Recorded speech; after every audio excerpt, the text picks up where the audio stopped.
Result आ गया है। CBSE result chemistry में 14 नंबर आए। वीडियो अगर पब्लिक में जाएगी तो तभी जाएगी जब मेरा बोर्ड का रिजल्ट आएगा। पता चल रहा है कि फिजिक्स ने सबकी मार चुकी है कि मेरे बोर्ड्स में कितने आते हैं। एकदम अनएक्सपेक्टेड था। पूछ लेते हैं कितने क्या जाएंगे बताओ। और भाई कैसे हो, सबको राम राम। तो ये वीडियो मैं अपने मेमोरीज के लिए बना रहा हूँ। ये वीडियो कितनी लंबी होगी मुझे नहीं पता। इसमें मैं अपने बोर्ड एग्जाम की पूरी कहानी बताने वाला हूँ और रिजल्ट भी। और जो मेरे से छोटे भाई बहन हैं उनको लास्ट में शायद थोड़ा काम की बातें भी मिल सकती है। तो कहानी स्टार्ट होती है बोर्ड एग्जाम से 1 महीने पहले, जब पता नहीं मेरे दिमाग में क्या आया और मेरी फटी फटी में मैंने ये वीडियो बनाया, जो कि मैंने अनलिस्ट करके अपने ही चैनल में 21 जनवरी को अपलोड करा था। और वो वीडियो कुछ ऐसी थी। हाँ तो भाई ये वीडियो मैं इसलिए बना रहा हूँ क्योंकि भाई अभी कुछ ही दिनों में बस हमारे बोर्ड से बस 20 दिन बचे होंगे। आज है 21 तारीख और भाई अभी हालत बहुत बेकार है। मैंने पूरी 12th इतने मज़े कर रहा हूँ ना, मैंने 2 महीने तक नहीं पढ़ा ऑलरेडी। मतलब मैंने 2 महीने तक बिल्कुल कॉपी छुआ तक नहीं हूँ। मैंने ऐसे मज़े कर रहा हूँ पूरी 12th। और अब लिटरली भाई पढ़ना पड़ेगा, नहीं तो बहुत गंदी हालत रहेगी। तुम्हें पता है मतलब मेरे प्री बोर्ड में केमिस्ट्री में 14 नंबर आए। हाँ, और अभी प्री बोर्ड 2 भी बहुत बेकार गया। और फिजिक्स का मेरे को पता नहीं है क्योंकि मैंने पेपर देखा नहीं, क्योंकि मैं उस दिन स्कूल नहीं गया था। भाई मतलब अभी पढ़ाई में ना हालत बहुत ज़्यादा ही बेकार है, क्या ही बोले। अब अभी मैं भाई लिटरली ये तो बोल सकता हूँ कि पूरे स्कूल में जो मैं साइंस मतलब जो साइंस वाला बैच है पूरे स्कूल में सबसे पीछे पढ़ाई में मैं ही चल रहा हूँ। सब लोग भाई बहुत आगे हो गए होंगे क्योंकि ना मैं ट्यूशन लगा ना मैं घर में पढ़ता हूँ। मैं 2 महीने के बाद एक फिजिक्स की बस ट्यूशन लगा था, वो भी मेरे पापा मम्मी ने लगवाई, नहीं तो मैं बिल्कुल नहीं लगता। उसमें भी मैं 2 महीने लेट गया था, तो मैं 3 चैप्टर पीछे चल रहा हूँ। जो मेरे फर्स्ट सेकंड थर्ड चैप्टर है वो अभी तक नहीं हुए। आज जो 21 जनवरी है आज तक मेरे अभी तक मेरे मतलब 3 चैप्टर हुए नहीं है फिजिक्स में। और मतलब बाकी सब तो ठीक है, लेकिन जो केमिस्ट्री है ना भाई ले रही है। केमिस्ट्री में भाई ऑर्गेनिक बिल्कुल नहीं हुई है और मेरा सिलेबस भी पूरा पेंडिंग पड़ा है, पता नहीं क्या ही होगा। तो ये वीडियो तो मैं इसके लिए बना रहा हूँ क्योंकि बस मैं देखना चाहता हूँ कि आज अगर 21 तारीख है और कल 22 जनवरी है, 22 जनवरी से मैं पढ़ना स्टार्ट करूँगा अच्छे से एकदम रगड़ के। तो मैंने सोच लिया हूँ कि 22 से पढ़ना है और देखना चाह रहा हूँ कि मतलब 12th में कितने % बनते हैं भाई के। जब तक के बोर्ड का रिजल्ट आएगा तब तक के मैं वाले घर में तो शिफ्ट हो ही जाऊँगा। तो मैं ये वीडियो इसके लिए बना रहा हूँ क्योंकि जब बोर्ड का रिजल्ट आएगा तो ऑब्वियसली मैं 12th बोर्ड की वीडियो बनाऊंगा। तो अब देखते हैं कितने क्या % आएंगे। बाकी जो मैं चाह रहा हूँ कि मेरे % आ जाए वो 75 के ऊपर है। मैंने उससे ज़्यादा सोचा ही नहीं हूँ कि मैं उससे ज़्यादा % ला सकता हूँ क्योंकि भाई मेरी हालात बहुत बेकार है। मतलब मैं झूठ नहीं बोल रहा क्योंकि ऑब्वियसली मैं झूठ बोल के क्या करूँगा, क्योंकि ये मेरा पर्सनल अकाउंट है। अपने लिए मैं वीडियो बना रहा हूँ कि पता नहीं आगे क्या होगा, कितने नंबर आएंगे और क्या ही बोल दे भाई। लेकिन हाँ 22 जनवरी से मैं घिसना चालू कर रहा हूँ भाई। मैंने 10th के जो लास्ट 1 महीने थे, मैंने 10th में भी बहुत मजे करा। 10th के लास्ट में मैंने बहुत घिसा था भाई, तभी जाके मेरे थोड़े से 90% ऐसा कुछ बने थे। लेकिन इस बार 90 के तो मैं सोच भी नहीं सकता क्योंकि भाई मेरा सिलेबस तक कंप्लीट नहीं है। मेरे बायोलॉजी है ना, उसमें भाई 12 चैप्टर है और मैं प्री बोर्ड 1 जो देखे गया था ना सिर्फ 4 चैप्टर देखे गया था। और मेरे पास अभी भी आज 21 जनवरी है और मेरे पास सिर्फ 4 चैप्टर के ही नोट्स है। बायो में मेरे पास सिर्फ 4 चैप्टर की नोट्स है। बाकी मैंने सिर्फ 1 शॉट या वीडियो यूट्यूब पे ऐसे वीडियो देख के अपना एग्जाम दिया हूँ प्री बोर्ड। लेकिन एकदम जो पेपर नोट्स रहते हैं जिससे अपन रिवाइज करते हैं, पढ़ाई लिख करते हैं बोर्ड्स के लिए, जो पास होने के लिए एकदम वो है, वो तो मेरे पास भाई नहीं है। मुझे वो अभी बनाना पड़ेगा। मतलब ये जनवरी के बाद से अब मेरे को सब सारी चीज़ें लिखना पड़ेगा। जहाँ लोग मतलब सैम्पल पेपर और अपना ये सब रिवीजन कर रहे होंगे वहाँ मैं अपने नोट्स बनाऊंगा, ये तो रियलिटी है। लेकिन अब क्या ही कर सकते हैं भाई, मज़े भी तो बहुत करा भाई। मैंने बहुत मज़े करा हूँ। मेरी पूरी 12th ऐसे गई है ना, मैंने 2 महीने तक मैंने पढ़ाई नहीं कर रहा हूँ, ये तो है रियलिटी। और जो मतलब तुम लोग तो देख ही रहे हो, जो इंस्टाग्राम में जुड़ा होगा वो सब देखते हैं कि भाई मैंने कितने बकचोदी कर रहा हूँ, कितने मज़े कर रहा हूँ। जो मतलब एक स्टूडेंट को 12th मतलब लेना चाहिए ना सीरियसली, जैसे वो 12th में पढ़ाई करना चाहिए, वो मैंने बिल्कुल नहीं करा भाई। मैंने ऐसा पढ़ाई कर रहा हूँ कि मैं 8th क्लास में हूँ जैसे। भाई मेरा सिलेबस तक नहीं है, पता नहीं क्या ही होगा आगे। बस मैं ये वीडियो इसके लिए बना रहा हूँ। पता नहीं अब ये वीडियो अगर पब्लिक में जाएगी तो ये तभी जाएगी जब मेरा बोर्ड का रिजल्ट आएगा। और मैं क्या ही बोलूँ भाई, 75% के ऊपर जाए मैं खुश हो जाऊँगा। और उससे ऊपर नहीं चाहिए, 80 आए तो बहुत ज़्यादा ही खुश हो जाऊँगा क्योंकि अभी सिलेबस भाई बिल्कुल नहीं है। और अगर सिलेबस रहता ना तो मतलब एक रहता कि हाँ भाई 90 लाना है, लेकिन अब सिलेबस ही कंप्लीट नहीं है ना, तो फट जा रही है। और वैसे ही भाई प्री बोर्ड में 14-15 नंबर आ रहे हैं केमिस्ट्री में भाई ऑर्गेनिक ने मार के रखी है, क्या ही बोले, लेकिन बहुत पढ़ना पड़ेगा अभी। और दिक्कत ये है कि सब मेरे को खुद से ही करना है, मैं कोई भी ट्यूशन व्यूशन ज्वाइन नहीं हूँ कि मेरे पास नोट्स है हर जगह से। अब देखते हैं कितने नंबर आते हैं बोर्ड्स में। बाकी जो मेरा एक्सपेक्टेशन है या जो मैंने सोच के रखा हूँ 75 के ऊपर, 75 के नीचे आए तो थोड़ा सा भाई दुख तो होगा कि इतनी बकचोदी कर रहा था, थोड़ा साथ ही साथ पढ़ भी लेना चाहिए था, लेकिन अब क्या ही कर सकते हैं। अब देखना चाह रहा हूँ मैं कि मेरे बोर्ड्स में कितने आते हैं, इसलिए मैं ये वीडियो बना रहा हूँ। हाँ, ये वीडियो तुम लोग देखोगे तो मेरे रिजल्ट दे के दिन अच्छा भाई तक पढ़ूंगा, देख लेना सबकी। हो सकता है कुछ ज़्यादा ही अच्छे नंबर आ जाए मेरे, जो जैसा मैं बोल रहा हूँ भी 75, उससे ज़्यादा भी आ सकता है, उससे कम भी आ सकते हैं। कम भी आएंगे तो भाई मेरे को कोई दिक्कत नहीं है, क्योंकि जो मेरे को आगे जो चीज़ें करना है उसमें मेरे 12 के परसेंट कहीं काम नहीं आएंगे।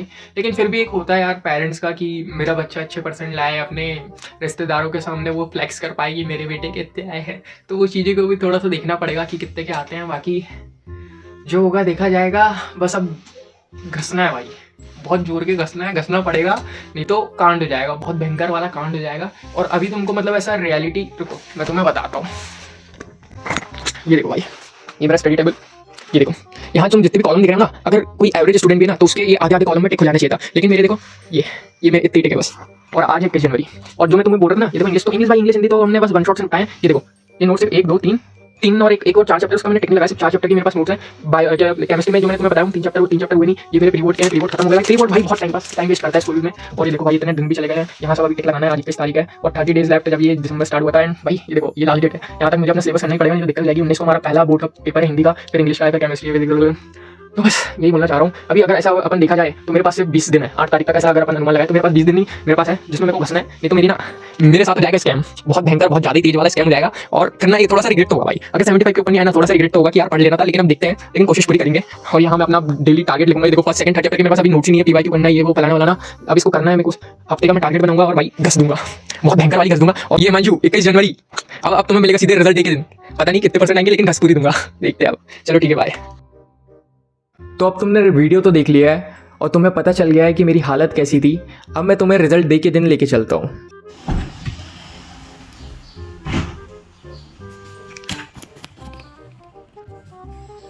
भाई मैं आराम से सो रहा था, मेरे दोस्त का मेरे को कॉल आया कि उठ जा साले रिजल्ट आ गया। भाई CBSE वालों ने 13 मई को ही रिजल्ट अनाउंस कर दिए। भाई इनको क्या बोलूँ मैं, इनने वेबसाइट में तो लिखे थे कि 20 मई के बाद रिज़ल्ट अनाउंस करेंगे। अब मेरी फट रही है। 10th का मेरे को याद है, 10th में रिज़ल्ट आया था और मैंने बिना नहाए रिज़ल्ट देख लिया था, पर इस बार मैं नहा के रिज़ल्ट देखूँगा। तो एक काम करता हूँ, मैं नहा के आता हूँ, फिर तुमसे बात करता हूँ। हाँ तो भाई मैं बोल रहा था कि रिज़ल्ट तो इन लोग ने एकदम से दे दिया है, पर ना बात कुछ ऐसी है कि अभी मम्मी पापा घर पे है नहीं, वो गए नागपुर, और अकेले रिज़ल्ट खोलने में कोई मज़ा है नहीं। मैंने 10th का रिज़ल्ट भी उनके साथ ही खोला था, तो मैं 12th का भी उनके साथ ही खोलूँगा। जब तक कि वो आते नहीं है मैं रिज़ल्ट नहीं खोलूँगा, मैंने सोच लिया हूँ। और मुझे पता नहीं अब वो कब तक के आएंगे, क्योंकि भाई आने में ही 3 घंटा लग जाता है वहाँ से, फिर अभी उनका काम भी है वहाँ। तो मैं वेट करूँगा कब तक के आते हैं, फिर मैं रिज़ल्ट खोलूँगा। तब तक कि मैं तुम्हें अपने एक्सपेक्टेड स्कोर बताता हूँ। तो जैसे कि तुमने वीडियो में देखा होगा, मैंने स्टोरी में डाला था, तो अभी 12th वालों का रिजल्ट आने में बहुत टाइम है। लेकिन जैसे मेरे पेपर होते थे ना, तो मैं थोड़ा ऐसा एक्सपेक्टेड नंबर अपना इधर ऐसा बोर्ड में लिखते जाता था, और उस हिसाब से कैलकुलेशन करके मेरे हो रहे हैं 77%। बाकी मेरे ख्वाब तो बहुत बड़े बड़े थे, पर ये हो नहीं पाएंगे, इसको मिटाओ। तो ये देख के मेरे को हंसी आ गई अभी कि मेरे को लग रहा है कि मैंने गलत कैलकुलेशन कर दिया है। तो अगर इतने आ जाते हैं ये इतने, तो भाई मैं तो क्योंकि मैंने कुछ पढ़ा ही नहीं हूँ। ये देखो ये बायो का लिखा था मैंने, बायो में मैं 4 चैप्टर छोड़ के गया था। ये 1 2 3 और ये 4 5 और 5 चैप्टर छोड़ के गया था। तो उस हिसाब से देखा जाए तो इतना तो इम्पॉसिबल है, कैलकुलेशन में गड़बड़ हो गई है। और ये देखो फिजिक्स में मैंने 30 नंबर लिख के रखा हूँ, और 30 भी नहीं मिलेंगे, 23 24 कुछ मिलेंगे। तो अब देखते हैं भाई कैसा रहेगा रिजल्ट। बाकी अगर इतने आ गए तो भाई कुछ बात का रिग्रेट नहीं रहेगा मेरे को, और मैं तो खुश हो जाऊँगा कि मैं बोर्ड में ऐसा पूरा कैलकुलेट करके चलता था। जैसे ये एग्ज़ाम होता था, कितने नंबर आ जाएंगे वो मैं बोर्ड में लिखते जाता था, इंग्लिश हिंदी है ना, किस में कितने आएंगे करके, फिजिक्स केमिस्ट्री वगैरह। तो मैं सब में एक्सपेक्टेड स्कोर लिखते रहता था। पर दिक्कत क्या हो गई कि मतलब जो फिज़िक्स का पेपर था वो बहुत ही सड़ा आ गया, मतलब बोले तो बहुत ही गंदा पेपर गया था वो। तो मैं उसके ऐसा लिख नहीं पाया। मैंने उसमें कैलकुलेट करा था तो मेरे 33 आराम से हो रहे थे, तो मैंने 33 बस ही लिखा, क्योंकि मेरे को पता नहीं था कम भी आ सकते हैं ज़्यादा भी आ सकते हैं, क्योंकि बहुत गंदा ही पेपर गया था वो। पता नहीं कैसे कैसे एमसीक्यू आ गए थे भाई, एमसीक्यू तक नहीं बने थे उसमें तो। और केमिस्ट्री के पेपर के एक दिन पहले लाइट गोल हो गई थी भाई साहब, इतना हवा तूफान आ गया था और लाइट गोल हो गई थी, तो मैं पढ़ ही नहीं पाया केमिस्ट्री के पेपर के एक दिन पहले। और अगले दिन केमिस्ट्री का पेपर था, तो केमिस्ट्री का पेपर भी थोड़ा बहुत बिगड़ा। उसमें मैंने 2 चैप्टर छोड़ के गया था ऑर्गेनिक के, क्योंकि ऑब्वियसली मैं भाई 1 महीने के अंदर ही तो मैंने पढ़ा हूँ और सिलेबस पूरा हुआ ही नहीं मेरा। तो केमिस्ट्री और बायो का सिलेबस ही मेरा पूरा नहीं हुआ था। केमिस्ट्री के पेपर में भी मैं 2 मतलब चैप्टर छोड़ के गया था समझ लो। बायो के पेपर के 2 दिन पहले, मतलब बायो के पेपर के 2 दिन पहले हमारे घर का इनॉग्रेशन था। अब पूरे फैमिली मेम्बर्स आए थे, तो ऑब्वियसली मेरी पढ़ाई नहीं होगी। तो मेरी बायो के पेपर में भी उतनी खास पढ़ाई नहीं हुई और मैंने उसमें भी 3-4 चैप्टर छोड़ के गया था। तो अब देखते हैं कितना जाएगा। मेरे हिसाब से जब मैंने कैलकुलेट करा था और इंस्टाग्राम पे स्टोरी डाला था तो मेरे 77% हो रहे थे। तो अब देखते हैं भाई, उससे कम भी आ सकते हैं, उससे ज़्यादा भी आ सकते हैं। पर मैं चाहता हूँ कि मेरे परसेंट आ जाए कितने, 75 तक। 75 तक आएंगे तो कोई दिक्कत वाली बात नहीं रहेगी, और 75 के ऊपर आ जाएंगे तो बहुत ही बढ़िया रहेगा। और 75 के नीचे आएंगे तो यार थोड़ा तो ऐसा लगेगा कि इतनी सारी बकचोदी करा था, थोड़ा बहुत पढ़ लेना चाहिए था, क्योंकि भाई फिर वो रिग्रेट हो जाएगा, मतलब पढ़ लेना था करके। 10 hours later. भाई अभी रात के 8 बज गए हैं और मैंने अभी पापा मम्मी को कॉल करा था। मैंने बोला कब तक क्या आओगे, तो वो बोल रहे हैं बेटा रात हो जाएगी, तू ही देख ले रिज़ल्ट।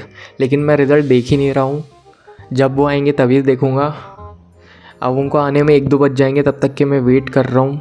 सोचो भाई, इतने पेशेंस से बैठा हूँ मैं, सारे बच्चों ने अपना रिज़ल्ट देख चुके हैं और सारे बच्चे मेरे को कॉल कर रहे हैं। मतलब भाई मेरे को 20 कॉल आ गए हैं भाई, कितने आए कितने आए। वही सोच रहे हैं कि मेरे कम परसेंट बन गए तो मैं उनको रिज़ल्ट ही नहीं बता रहा हूँ। लेकिन भाई मैंने रिज़ल्ट देखा ही नहीं हूँ। सोचो 12th का रिज़ल्ट आया है और मैंने अभी तक रिज़ल्ट ही नहीं देखा। इतने पेशेंस से बैठा हूँ मैं, क्योंकि अब क्या ही बोलूँ भाई, मम्मी पापा को रात हो जाएगी, मैं अब रात में रिज़ल्ट देखूँगा। मैंने सोच लिया अब तो खोलूँगा ही नहीं करके। सारे बच्चे मेरे से पूछ रहे हैं कितने आए कितने आए। भाई मैंने रिज़ल्ट ही नहीं देखा, क्या बोलूँ मैं। और अभी मैंने जितने से भी पूछा हूँ अच्छे पढ़ने वाले भी, तो उनके वही 70 to 80 से ही वेरी कर रहे हैं। 75, 73, 79, 78 समथिंग। तो भाई मेरे को उससे ये तो पता चल रहा है कि रिज़ल्ट उतना खास आया नहीं है भाई। मतलब जो साल से पढ़ रहे हैं अब उनके भी 80 से कम आ रहे हैं, तो फिर तो दिक्कत वाली बात है। पता चल रहा है कि फ़िज़िक्स ने सबकी मार चुकी है और मैं अभी तक वेट ही कर रहा हूँ, मैंने रिज़ल्ट नहीं देखा। अब देखते हैं भाई कब तक के आएंगे मम्मी पापा, तब तक किसे वेट ही कर सकता हूँ मैं। भाई इतनी चुल्ली हो रही है ना मेरे को रिज़ल्ट देखने की, लेकिन मैं देख नहीं पा रहा हूँ। मैं चाहता हूँ कि 75 के ऊपर आए और 75 के नीचे आए तो मतलब ठीक है। देखो घर वाले मेरे को ऐसे परसेंट के लिए कुछ बोलेंगे नहीं, लेकिन 75 के ऊपर तक तो आना चाहिए यार कम से कम।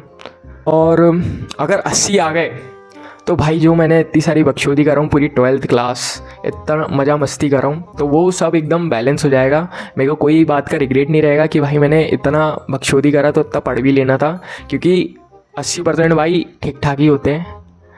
पर जब मैंने एक्सपेक्टेड निकाला था 77 हो रहे थे, तो मेरे को ऐसा लग रहा है 75 तक तो आ सकते हैं। पर कुछ भी हो सकता है, क्योंकि फ़िज़िक्स का और केमिस्ट्री का थोड़ा सा मेरे को पता नहीं है कैसे क्या नंबर देंगे करके। बाकी पेपर तो ठीक ही गए थे, तो अब देखते हैं कितने के आ जाएंगे। तो अभी मैं वेट कर रहा हूँ मम्मी पापा के आने का। जैसे ही वो आएंगे तो मैं अपना रिज़ल्ट खोलूँगा।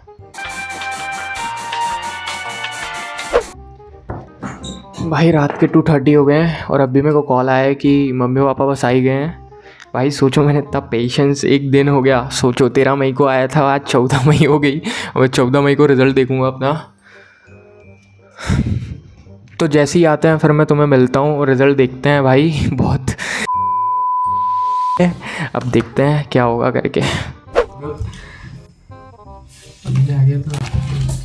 ही बैठे रहो। क्या डालना है? CBSE result 2024।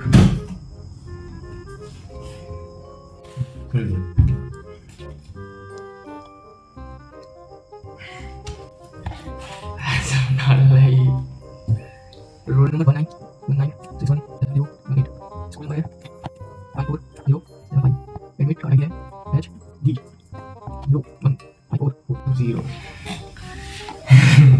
अब बताओ, पहले एक बार पूछ लेते हैं कितने क्या जाएंगे, बताओ। उधर देख के 90 से 95 आना चाहिए। क्या 90 में से 95? अरे ये क्या बोल रहे हैं। परसेंट हो गया। देखो, केमिस्ट्री के पेपर के दिन हो गई थी लाइट गोल, हाँ। और फिजिक्स का पेपर आया था बहुत कठिन, तो उस हिसाब से बताओ। 80 फिर भी रहना चाहिए। 80, और 80 के ऊपर आए तो जो लैपटॉप में हाथ रख दिया वो लैपटॉप मेरा। ठीक है, चल। बताओ। ठीक है, तो अभी अपन ने डाल दिया है, अब बस सबमिट करना है। तो अब ये यहाँ दबा दो, सबमिट। देखना चाहिए ना उसमें भी। अरे आप बस कर दो। आ गया हिमांशु मालवी। इंग्लिश में आए हैं 83, हिंदी में आए हैं 89, फिजिक्स में आए हैं 73, केमिस्ट्री में आए हैं 80, और बायो में आए 86। अब परसेंट कैलकुलेट करना पड़ेगा। पास हो गया, बताइए। पास तो हो ही गया, परसेंट कितने हो रहे हैं वो देखते हैं। 6 कैलकुलेटर का है, इसमें खोलो ना। अरे हाँ, कितने जाएंगे? पास हो गया हिंदी। पास तो वही है, परसेंट आना चाहिए बस। 83 प्लस 89 89 70 70 80 और ये कितना? 80 56 411 हो रहे हैं, डिवाइडेड बाय 500 इंटू 100, 82.2%। बताइए। 82.2%। ठीक है, पापा ने 80 बोले ना। 82.2%। देख लो भाई। ठीक है अम्मी, हाँ, कैसा लग रही है? बहुत खुशी हो रही है। वो लाइट गोल नहीं होती तो थोड़े से और ज्यादा जाते हैं। हाँ, लाइट वो बंद थी फिजिक्स ना, का पेपर भी बहुत फिजिक्स बेकार टाइप का। का। हाँ ना, वरना लाइट अच्छे पूरी जाते। रात में बंद रही ना वो। कैसा लग रही है? और भाई की हाल चाल भाई, चेहरे में स्माइल देख के तुम तो समझ ही गए होंगे भाई, मैं तो एकदम खुश हो गया हूँ। इतने मस्त परसेंट बन गए अपने सिर्फ 1 महीने पढ़ के। तो अभी मैं तुमको पहले एक बार अच्छे से अपने नंबर बता देता हूँ। तो बड़े भाई, हमारे इंग्लिश में आए हैं 83, हिंदी में आए हैं 89, फिज़िक्स में आए हैं 73, जिसकी कोई उम्मीद नहीं थी, मैंने तो 60 लिख के रखा था। केमिस्ट्री में आए 80, और बायो में आए 86। और जब इसको कैलकुलेट करते हैं तो 411 नंबर होते हैं, और परसेंट निकालने में 82% हो रहे हैं, जो कि एकदम अनएक्सपेक्टेड था। मतलब अरे भाई, अब क्या ही बोलूँ भाई, मज़ा ही आ गई। बात कुछ ऐसी है कि फ़िज़िक्स में जो मैंने लिख के रखा था वो मैंने 30 लिख के रखा था, ठीक है, लेकिन आगे हैं 45 नंबर, जिसने हमारे परसेंट इंक्रीज़ कर दिए। और केमिस्ट्री का भी अच्छे गया है, 50 नंबर आए हमारे थ्योरी में, जो कि बहुत अच्छी बात है। 2 चैप्टर में छोड़ के भी गया था, फिर भी 50 आ गए। तो अब मैं तुम्हें अपनी पूरी कहानी बताता हूँ मेरे बोर्ड्स की। मेरे को नहीं पता वीडियो कितनी लंबी होगी, लेकिन ये वीडियो मैं अपने लिए बना रहा हूँ। तो मैं अब तुम्हें अपनी पूरी कहानी सुनाऊँगा बोर्ड्स की, और कैसा क्या मेरा एक्सपीरियंस रहा है वो बताऊँगा। तो जैसे कि तुमने वीडियो की स्टार्टिंग में एक वीडियो देखा होगा, जो कि मैंने 21 जनवरी को रिकॉर्ड करा था। हमारे बोर्ड एग्ज़ाम में लगभग 1 महीने बचे होंगे, तब मैंने ये वीडियो बनाया था, और मेरी एकदम फटी हुई थी। तो मैंने उसमें कहा था कि आज है 21 जनवरी और बस 20 दिन बचे हैं, क्योंकि उसी टाइम हमारे फिर प्रैक्टिकल भी चल रहे थे, फिर मेरा बर्थडे भी आ गया था उसी टाइम, फिर हमारा फेयरवेल भी हुआ था, आफ्टर पार्टी भी हुई थी। तो ऐसे में कम से कम हमारे बहुत सारे दिन चल गए थे, 8-10 दिन चले गए थे। उसको काट के मान लो 20 दिन बचे थे मेरे पास, और मेरी फटके एकदम हाथ पे आ गई थी, क्योंकि प्री बोर्ड ने सारे बच्चों को अपनी औकात दिखा दी थी। भाई मेरे केमिस्ट्री में प्री बोर्ड में 14 नंबर आए थे, और मैं फेल हो गया था। 70 में से 14 नंबर, और बोर्ड्स में आए हैं 50 नंबर थ्योरी में। तो भाई मैंने तुम्हें बताया था कि मैं अपने मार्क्स लिखते रहता था बोर्ड में कि कितने आ जाएंगे करके। तो जैसे कि मैंने बोर्ड में अपने एक्सपेक्टेड नंबर लिखा था, हिंदी में 63, लेकिन बोर्ड में आए हैं 70। इंग्लिश में मैंने लिख के रखा था 68, लेकिन आए हैं 64। केमिस्ट्री में मैंने लिख के रखा था 47 लेकिन आए हैं 50। फिज़िक्स में मैंने भाई फिज़िक्स का पेपर बहुत गंदा आया था, मैंने 33 नंबर जोड़ा था, लेकिन मैंने बोर्ड में 30 लिखा था, लेकिन आए हैं 45, जिससे मेरे नंबर मतलब मेरे जिससे परसेंट इंक्रीज़ हो गए हैं। और बायो में मैंने लिख के रखा था 48, लेकिन आए हैं 56। तो भाई ये जो प्री बोर्ड है ना, ये तुम्हारा वो डिसाइड नहीं करता है, जो तुम्हारे पास टाइम रहता है, तुम अच्छे से पढ़ोगे तो तुम्हारे भी नंबर आ जाएंगे। अब देखो, मैं ज़्यादा पढ़ता तो हूँ नहीं, लेकिन ना मैं समझ चुका हूँ कि बोर्ड में क्या सिस्टम चलता है और कैसे अच्छे नंबर लाए जा सकते हैं अगर तुम एक एवरेज बच्चे भी हो। क्योंकि बात कुछ ऐसी है कि 10th में भी मेरे अच्छे परसेंट आ गए थे, 89 पॉइंट समथिंग, बोले तो 90 गिन लो उसको। तो मैं समझ चुका हूँ बोर्ड एग्ज़ाम को कैसे देना है और कैसे नंबर आ सकते हैं। अब मैं ज़्यादा नेता तो नहीं बनूंगा, लेकिन तुम मुझे अपना बड़ा भाई या छोटा भाई मान लो यार, छोटा भाई मान के मैं तुम्हें थोड़ी सी टिप्स देता हूँ जिससे तुम अपने नंबर इंक्रीज़ कर सकते हो बोर्ड एग्ज़ाम में। देखो भाई, बात कुछ ऐसी है कि बोर्ड एग्ज़ाम में प्रेजेंटेशन बहुत मायने रखता है। तुम अपने पेपर को कैसे लिख रहे हो, देखो एग्ज़ामिनर को पता नहीं तुम कहाँ से हो, कौन से स्कूल से हो, तुम्हारा नाम क्या है। वो तुम्हारी कॉपी देख के तुम्हारा पेपर जज करेगा कि लड़का कैसा है, बच्चा कैसा है और कैसा क्या पढ़ता है और कैसा क्या उन्होंने लिखा है। अगर तुम थोड़ी सी मेहनत करोगे, स्मार्ट वर्क करोगे, तो तुम भी इजीली स्कोर कर सकते हो। तो पहले तो मैं बोलूँगा कि अगर तुम ट्यूशन जा रहे हो तो अच्छी बात है, बाकी यूट्यूब पे इतना ज्ञान है कि तुम आराम से टॉप कर सकते हो, ठीक है। तो तुम अगर देखो भाई, मैं तो ट्यूशन बिना ट्यूशन के पढ़ा हूँ। मेरे से पापा मम्मी ने फिज़िक्स के ट्यूशन लगवा दिए थे बोल बोल के, क्योंकि मैं पढ़ता ही नहीं था। और भाई मैंने स्कूल लाइफ बहुत मज़े करे हैं, मैं पढ़ता लिखता नहीं था, तो इसके कारण ट्यूशन लगवा दिए थे। फिज़िक्स की बस लगा था मैं बाकी मैंने सब यूट्यूब से पढ़ा हूँ। हाँ, तो मैं बोल रहा था कि प्रेजेंटेशन बहुत मायने रखता है। तुम्हें सब पता तो है कि हाँ इसका आंसर ये है, लेकिन तुम उसको अच्छे से लिख ही नहीं पाओगे ना, तो फिर तुम्हें नंबर नहीं मिलेंगे। और मैं बहुत जमा के बहुत सिस्टमेटिक वे में लिखता था। भाई बहुत से लोग ऐसे थे जो कि बहुत टॉपर टाइप के थे, पढ़ते ही रहते थे, लेकिन उनके भी परसेंट में से कम आए हैं। तो वही है, प्रेजेंटेशन भाई अच्छे से रखो और जितना ज्ञान मांगा जा रहा है इसे उतना ही दो। नेता मत बनो, बेफालतू का एक्स्ट्रा मत डालो कि हाँ भाई अगर 5 नंबर का क्वेश्चन है, 2 पेज में भी तुम्हें उतने ही नंबर मिलेंगे, तुम भर रहे हो 3-4 पेज, अपना टाइम वेस्ट अलग कर रहे हो। टाइम मैनेजमेंट भी भाई बहुत इंपॉर्टेंट है। जैसे कि मेरे इंग्लिश में ना लास्ट वाला एक 5 नंबर का छूट गया था, और इंग्लिश में मेरे कितने आए हैं, इंग्लिश में मेरे आए 64। अगर वो और अटेंड कर लेता, वो मेरे को पता था, लेकिन मेरा टाइम मैनेजमेंट के कारण टाइम मेरा चला गया, तो मेरे आराम से 70 तक आ जाते हैं इंग्लिश में भी। तो टाइम मैनेजमेंट भाई हिंदी इंग्लिश में बहुत ज़्यादा लगता है। बाकी जो बायो केमिस्ट्री फिज़िक्स है इसमें उतना लगता नहीं है, क्योंकि अगर तुम्हें आता है तो ही तुम अटेम्प्ट कर पाओगे, है ना। सब कॉन्सेप्ट अगर तुमको पता है तो ही तुम लिख पाओगे, वरना क्या ही लिख दोगे। हिंदी इंग्लिश में ऐसा है कि बना के लिख सकते हैं। बाकी भाई मैं ज़्यादा ज्ञान दूंगा नहीं, क्योंकि मैं खुद एक टॉपर वॉपर नहीं हूँ। तुम्हें ना हमेशा पेपर स्टार्ट करना है जहाँ से तुम्हें आता है। ये तुमने बहुत लोगों से सुन चुके हो और ये तुम्हें फॉलो भी करना है। जैसे मान लो तुम्हें बी सेक्शन बहुत अच्छे से आ रहा है, सारे क्वेश्चन बन रहे हैं, तो तुम बी सेक्शन से स्टार्ट करो। सी सेक्शन से आ रहा है, सी से करो। ए से आ रहा है, ए से करो। और भाई कंसिस्टेंसी रखो। देखो मैंने तो बकचोदी करा है, तुम्हें पता है ना, मैंने ज़्यादा पढ़ा लिखा नहीं। अगर मैं एक एवरेज बच्चा रहता, मतलब देखो मेरा दिमाग ना बहुत सारी जगह चलता है, मतलब मेरे को वीडियो भी बनाना है, यूट्यूब भी करना है, फिर मैं अभी पेपर, मतलब जब 12th चलती थी मैं ट्रेडिंग ये सब फलाना में रहता था। तुम एक नॉर्मल बच्चे हो, तुम अगर सिर्फ पढ़ते हो तो तुम अगर 3-4 महीने भी अच्छे से दे दोगे ना, तो तुम टॉप कर सकते हो बोर्ड में। उतना है नहीं हार्ड कि तुम जैसे ला ही ना पाओ। भाई अगर तुम ट्यूशन जा रहे हो तो बहुत अच्छी बात है, ट्यूशन भी जाओ, साथ साथ यूट्यूब से भी पढ़ो। यूट्यूब पे भाई क्योंकि अलग ही लेवल में पढ़ाते हैं, टीचर्स वगैरह बहुत अच्छे रहते हैं। और भाई हैंड राइटिंग भी बहुत मैटर करती है। अब तुम कूड़ा कचड़ा टाइप का लिखोगे तो एग्जामिनर तो यही समझेगा ये बच्चा चूतिया है, इसको इसके फिर वो नंबर काटने लगेगा, ठीक है। और अब तुम पूछोगे कि मैंने कहाँ से पढ़ा, तो भाई देखो केमिस्ट्री में मैंने तो देखो यूट्यूब से ही पढ़ा हूँ। केमिस्ट्री में तुम फॉलो कर सकते हो अपने भारत पंचाल सर और सौरभ रैना को। भाई दोनों एक नंबर पढ़ाते हैं, दोनों की सारी प्लेलिस्ट ख़त्म कर दो। बायो भाई मैंने यूट्यूब से पढ़ा हूँ, PW के टीचर से।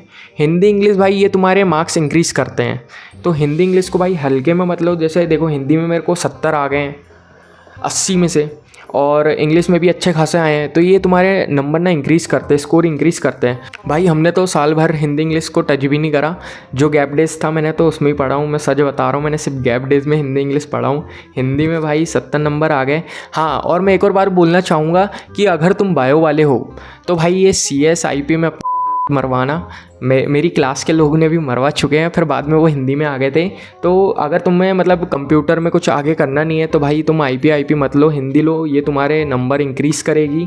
भाई हिंदी इंग्लिश को हल्के में मत लो, अच्छे से पढ़ो, यूट्यूब से पढ़ो, NCERT पढ़ लो, बस इनफ है, तुम अच्छे नंबर ला सकते हो। गुड में ना इंप्रेशन, जो तुम्हारी कॉपी के सामने के 2-3 पेज, यही तुम्हारा पूरा पेपर डिसाइड कर देते हैं कि तुमको कितने नंबर देने वाला है एग्जामिनर। तो सामने के 6-7 पेज जो अच्छे से लिखो भाई, एकदम करेक्ट चीज़ें लिखो वहाँ, ताकि एग्जामिनर को ऐसा लगे कि बच्चा पढ़ता है, बहुत अच्छा पढ़ता है, एकदम हिमांशु टाइप स्मार्ट बॉय। सामने के पेज में अच्छे से लिखो तो एग्जामिनर ना तुम्हारी छोटी छोटी मिस्टेक को भी इग्नोर कर देगा, अगर आगे कोई मिस्टेक भी तुमने करी हो तो। भाई अगर मैं भी एक सीधा साधा बच्चा रहता है, जैसा मजाक मस्ती वाला नहीं रहता, सिंपल जो पढ़ाई लिखाई बस करता है, मैं 3-4 महीने भी पढ़ता ना तो आराम से मैं टॉप कर सकता था, मतलब एवो 90 ला सकता था। लेकिन भाई मैंने अपनी स्कूल लाइफ बहुत अच्छे से जी है। अब देखो 80+ आ गए हैं, कोई पूछने वाला है नहीं इसको आगे जाके, तो भाई मैं बोलना चाहूँगा कि स्कूल लाइफ भी भाई तुम अच्छे से एंजॉय करो, अच्छे दोस्त बनाओ, मज़े करो उनके साथ। परसेंट बना के ही क्या ही कर लोगे, मतलब बनाओ लेकिन इतने बनाओ कि ठीक है, सब लोग खुश हो जाए करें। तो भाई स्कूल लाइफ भी ख़त्म हो गई है। जैसे मेरे बोर्ड एग्ज़ाम होते थे वैसे ही मैं काटा पीटा चालू कर देता था अपने, जो भी मैंने लिखा रहता था। और भाई ना वो दीवार में ना वो सब लिख के रखो, कितने चैप्टर आ रहे हैं, तुमको क्या क्या करना है, और उसमें टिक टिक मारते जाओ जैसे ही तुम्हारा होते जाएगा। ये चीज़ें बहुत इफ़ेक्ट करती है, क्योंकि तुम्हें पता चल जाता है कि तुम किस लेवल में हो अभी और तुम्हारा कितना सिलेबस बचा है, कितना करना है। क्योंकि देखो अगर केमिस्ट्री में मैंने 2 चैप्टर छोड़ के गया था फिर भी 50 ला लिया हूँ, है ना, तो और भी मैं वो चैप्टर पढ़ता तो भाई 60 तक तो आराम से थे। तो भाई मैंने तो मज़े कर रहा हूँ, तुम्हें पता है, लेकिन तुम हल्के में मत लो और भाई अच्छे से पढ़ो, सिलेबस टाइम में ही ख़त्म कर दो ताकि तुमको लास्ट में रिवीजन मिले। हम तो गैप डेज़ में अपना सिलेबस कंप्लीट कर रहे थे। वही बोलना चाहूँगा, उतना है नहीं हार्ड जितना लोग बताते हैं। आराम से तुम पढ़ोगे, स्मार्ट वर्क करोगे, उसके साथ हार्ड वर्क भी करोगे तो इजीली तुम्हारा भी अच्छे नंबर आ ही जाएंगे। काश मैं भी पढ़ लेता, थोड़ी बकचोदी साइड करके तो 90 टच कर लेता शायद। लेकिन ठीक है भाई, परसेंट का क्या भाई, वो जो मेमोरीज़ मैंने बनाए हैं स्कूल में, जो हरकतें कर रहा हूँ वो याद रहेगी। ये परसेंट का मैं क्या ही करूँगा, वैसे ही आगे जो करना है उसमें परसेंट मेरे कहीं काम नहीं आने वाले। लेकिन ठीक है, पेरेंट्स की खुशी के लिए थोड़ा बहुत चलता है, उनको परसेंट चाहिए था, अपन ने ला दिए। बाकी भाई बोर्ड के लिए NCERT पढ़ो, NCERT बहुत इंपॉर्टेंट है, ज़्यादा उससे बाहर नहीं आता, बस फिज़िक्स में आ गया था वो बात अलग है। ठीक है, केमिस्ट्री के भी क्वेश्चन अगर तुम NCERT और जो मैंने यूट्यूबर्स का नाम बताया जो सर है इनको फॉलो करोगे तो बढ़िया से तुम्हारे भी आ जाएंगे। और भाई एक और बात, भाई बेफालतू की सप्ली मत लेना, नहीं तो उससे भी हो जाता है, एग्जामिनर क्या खसक जाता है उसका कि इतनी सारी कॉपी चेक करना रहता है, वैसे ही उसकी। अब तुम ये सोच रहे हो कि पेज में पेज बढ़ा के अपने नंबर ला लूँगा, बोर्ड एग्ज़ाम में भाई पेज भरने के नंबर नहीं मिलते हैं, ये समझ लो। तुम्हें सिस्टमेटिक जो इन्फॉर्मेशन तुम्हें पता है उसको अच्छे वे में लिखना है, और जो भी की पॉइंट्स रहेंगे उनको हाईलाइट कर देना ताकि वो एकदम ही ऐसे नज़र में दिखे और एग्जामिनर ऐसे टिक मार के आगे चले जाए। बाकी भाई अगर मैं और पढ़ता तो और अच्छे नंबर जाते, लेकिन अब मेरे को कोई बात का रिग्रेट नहीं है, मैंने मस्ती भी करा और नंबर भी मेरे आ गए हैं।